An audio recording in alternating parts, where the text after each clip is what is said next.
Hey everyone, this is Kim Lemaster and you're watching Ms. Kim Talks, your favorite place for tips and tricks on keeping life simple. Today we're going to talk about relationships.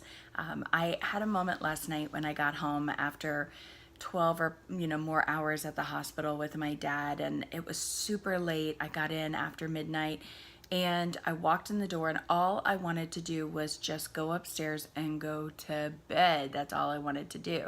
But when I came around the corner, my teenage daughter was sitting at the table and she was just having some cereal. They had just gotten home from a fun concert. And, I was going to just, give her a kiss on the forehead and keep on going. But I decided to sit down at the table for a second. And I quickly put in the notes on my phone, two things that I knew I had to do before I went to sleep.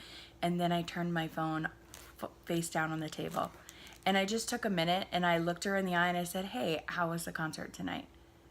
And she lit up. She literally just looked up and she kind of gave me a funny look and then she said, "Oh, well, blah, blah, blah, blah, blah, blah." And then she went on and on. It was hard. It was hard because it was super late at night. All I really needed to do were just those two quick things and I wanted to go to bed. But you know what? She valued that undivided attention from me so much. And I really want to encourage you that that's our Ms. Kim Talks today, is give just a few minutes. It doesn't take a long time. You don't have to make a whole, plan everything out.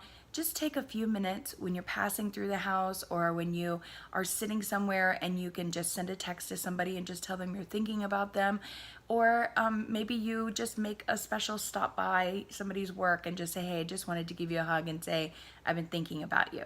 Now, as always, I'll tell you things that could go wrong with this, right? Maybe you walk by your teenager's room or your little one's room and you say, "I just wanted to say hi and I love you." And they go, "Why? Why? What's going on? What's wrong? Are you dying? Is something wrong? Why are you asking me this? I wasn't doing anything wrong." Okay? Or maybe you show up to your spouse's work and they're like, "Oh my gosh, I'm so busy. I can't do this right now. Why are you doing this? What's going on?" Right? Okay, listen. Sometimes people don't know how to handle when we try something new, but it's okay to try something new. And that's all you have to tell them. Don't get offended, don't get your feelings hurt. I know it's hard, but you just smile and nod and say, "Just trying something new, that's all. Have a good day," and then go. Just go on your way. Don't let it start a big thing. Don't let it get all bent out of shape, whatever. They'll see that you're just trying something new. And it may take a couple of times, but it should also show us that maybe we need to do it more when that happens.